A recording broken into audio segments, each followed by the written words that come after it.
कुणाल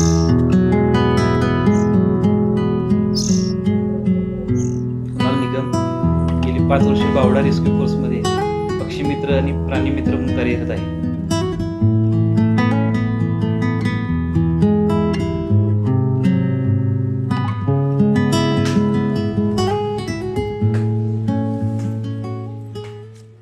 दोन 2019-2021 साली कोल्हापूर जिल्ह्याला महापुराचा मोठा फटका बसला. पंचगंगेला आलेल्या महापुरामुळे अनेकाचे संसार रस्त्यावर आले. ही परिस्थिती इतकी भयावह होती की अनेक पशुपक्ष्यांना या आपत्तीत जीव गमावा लागला. दोन्ही वर्षात अचानक तयार झालेल्या महापुराच्या आपत्तीमुळे नागरिकांना अनेक समस्यांचा सामना करावा लागला होता. यावेळी कोल्हापुरातील अनेक स्वयंसेवी संस्था प्रशासनाच्या मदतीला धावून आल्या. त्यामुळे नागरिक आणि प्रशासनाला मदत मिळाली. कशा पद्धतीने बावडा रेस्क्यू फोर्स काम चालतंय पाहूया या स्पेशल रिपोर्टच्या माध्यमातून. नमस्कार, मी मानसिंग जाधव.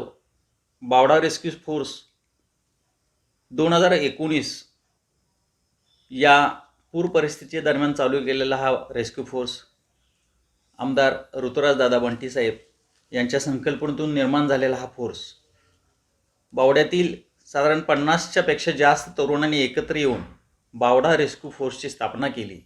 आणि याचा मूळ उद्देश होता की नागरिकांना संकट काळामध्ये मदत करण्यासाठी एक तरुणांचा वर्ग निर्माण व्हावा. बावडा रेस्क्यूची स्थापना झाली 2019च्या दरम्यान. त्यानंतर कोरोना आला. कोरोना काळामध्ये आम्ही जवळजवळ 25 डेड बॉडी यांचं त्यांच्या पद्धतीनं अत्यंत काळजी घेऊन कोरोना काळात देखील त्यांचं दहन केलं. त्यानंतर अनेक नागरिकांना या कोरोना काळात मदत केली. याचबरोबर कसबा बावडा हा भाग शक्यतो ग्रामीण भाग आहे आणि ग्रामीण भाग असल्यामुळं शेती जास्त असल्यामुळं अनेक सर्प आसपासच्या परिसरामध्ये असतात आणि म्हणून आपण आपल्या या बावडा रेस्क्यूच्या माध्यमातून जवळजवळ 15 सर्पमित्रांची यामध्ये भरती केली, जे स्वइच्छेने यामध्ये आहेत. आणि दररोज एक ना एक कॉल होत असतो आणि कसबा बावड्याच्या आसपासच्या परिसरामध्ये असे सर्प जर असतील, बिनविषारी सर्प असतील तर त्यांना त्यांच्या आदिवासामध्ये सोडलं जातं आणि जे विषारी सर्प असतात ते आपण वन खात्यामध्ये जमा करतो. त्याचबरोबर आपला कसबा बावड्याच्या आसपासचा झूम प्रकल्प असल्यामुळे बऱ्याच प्रमाणात आपल्याकडे घोणस ह्या विषारी जातीचे सर्प जास्त प्रमाणात आहेत.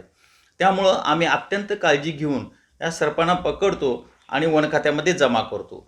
त्याचबरोबर आपल्याकडे पशु प्राणी मित्र जे आहेत, जसं आता मनीषनं सांगितलं की खारुताईचा हा रेस्क्यू, तर अशा अनेक रेस्क्यू आपल्या बावडा रेस्क्यूच्या माध्यमातून केलेले आहेत.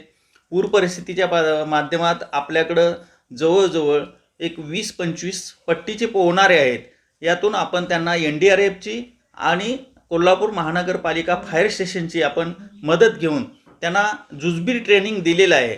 जर अशी परिस्थिती उद्भवली तर नागरिकांचं स्थलांतर करण्यासाठी आणि त्यांना सुरक्षित मदत करण्यासाठी आमची बावडा रेस्क्यू सदैव तत्पर आहे.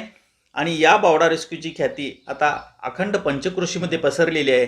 त्यामुळं कोणत्याही नागरिकांना आमची एक विनंती आहे, कोणतीही जर अडचण असेल तर बावडा रेस्क्यूला कधीही फोन करा, आम्ही सदैव तत्पर असेल. धन्यवाद. नमस्कार, मी प्रदीप उल्पे, बावडा रेस्क्यू फोर्स कसबा बावडा. 2019ला स्थापना झाली बावडा रेस्क्यूची. यामध्ये आम्ही सापाचं रेस्क्यू करतो आहे. यामध्ये सुरुवातीला 1 ते 2च बावड्यामध्ये साप पकडायचे, पण हा रेस्क्यू जेव्हा चालू झाला त्यांच्याकडून नवीन मुलांचे शिकण्याची पद्धत चालू झाली आणि आज बावड्यामध्ये तब्बल 15 रेस्क्यू साप पकडणारी मुलं तयार झालेले आहेत. त्यामध्ये बावड्यात किंवा कोल्हापुरात 3च विषारी साप, गोनस, मण्यार आणि नाग.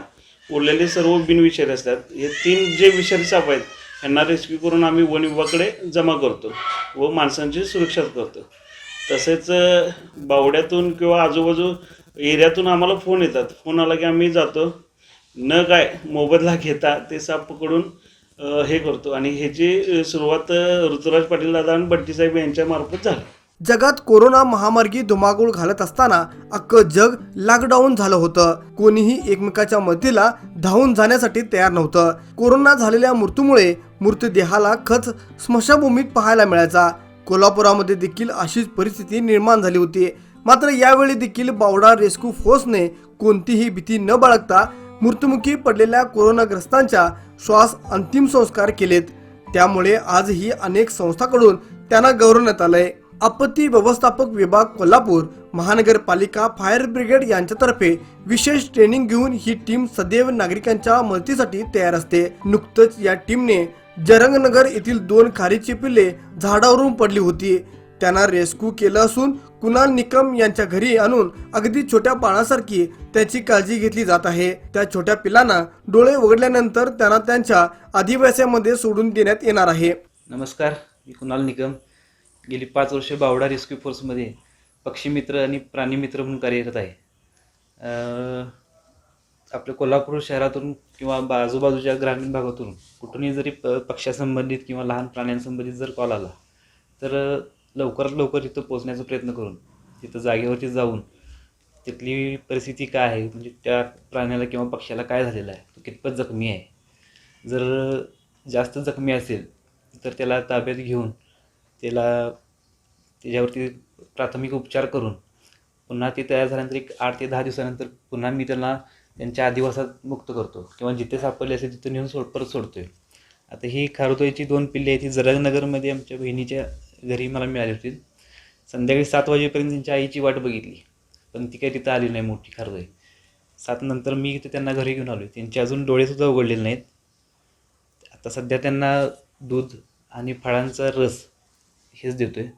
डोळे उघडल्यानंतर जेव्हा त्यांना दात वगैरे येतील तेव्हा फळे चालू करणार आणि त्यांना परत त्यांच्या मुक्त अधिवासात सोडणार आहे. किती दिवस म्हणजे कशी काळजी तुम्ही घेता? किती दिवस आता सध्या तरी त्यांना प्रत्येक 2 तासांनी दूधच द्यावं लागते, दूध पाणी. कारण अजून त्यांना दात नाहीत, डोळे पण उघडले नाहीत, त्यामुळे दात नसल्यामुळं लिक्विड स्वरूपातच काय असेल ते. आतापर्यंत किती रेस्क्यू? आतापर्यंत खार असेल, बुलबुल, तांबट पक्षी, कोकिळा असे बरेच पक्षी रेस्क्यू केलेले आहेत. त्यानंतर त्याच्या नैसर्गिक अधिवास हां, ते तयार झाले की परत त्यांना त्यांच्या नैसर्गिक अधिवासात जिथे सापडले असेल तिथेच नेऊन सोडतो.